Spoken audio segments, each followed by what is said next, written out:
దేవుని యొక్క పరిశుద్ధ నామానికి మహిమ ఘనత ప్రభావములు కలుగునుగాక. ద్వితీయోపదేశ కాండం 28వ అధ్యాయం 5వ వచనం.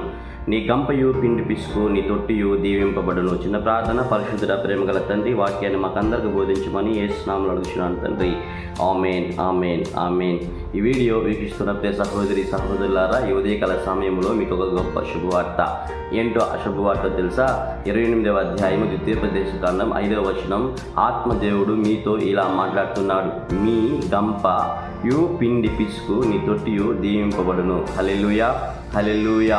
ఉదయకాల సమయంలో నీ వంటగదిలో తక్కువైనటువంటి వస్తువులను తెమ్మని నీ పిల్లలని పక్కింటికి పంపుతున్నావా? భయపడకు సహోదరి సహోదరుడా. ఆత్మదేవుడు నీతో ఏం మాట్లాడుతుందంటే, నీ గంపయు పిండి పిసుకు తొట్టియు దీవింపబడును. హల్లెలూయా. ఖర్చులకి బండి ఛార్జీలకి డబ్బులు లేవని అక్కన పక్కన మీ ఇంట్లో వారిని పంపించి తీసుకురమ్మని అప్పులు పంపిస్తున్నారా? భయపడవద్దు, దిగులు పడవద్దు. ఆత్మదేవుడి ఉదయకాల సమయంలో మీతో ఏం మాట్లాడుతున్నాడో తెలుసా?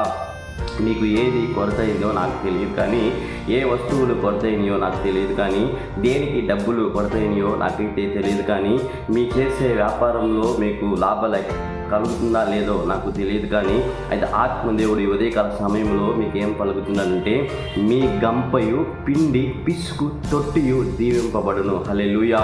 నీ వంటగదిలో ఉన్న ఏ వస్తువు కూడా కొదువుకోకుండా దేవుడు మిమ్మల్ని ఆశీర్వదించునుగాక. మీకు కావలసినటువంటి ప్రతి రూపును ఆత్మదేవుడు దయచేయునుగాక. అదే వాక్యం సెలవిస్తుంది. దీవింపబడును.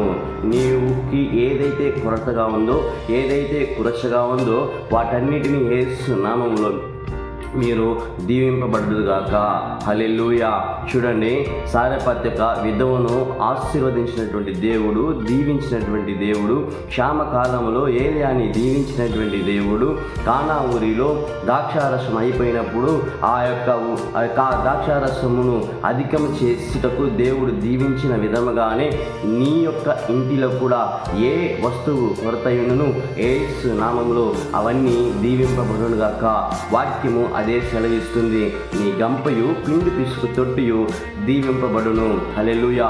ఈ వాక్యము నమ్మినట్లయితే, అయ్యా కొరతలు తీర్చే దేవా, నా యొక్క కొరతలు తీర్చు దేవా అని ఆయన పాదములను పట్టుకొని బతిమలాడినప్పుడు కొరతలు తీర్చే దేవుడు నీ చెంతకు వచ్చి నీ ఇంటిని, నీ యొక్క వంట గదిని, నీ యొక్క చేతుల కష్టార్జితమును దేవుడు ఆశీర్వదిస్తాడండి.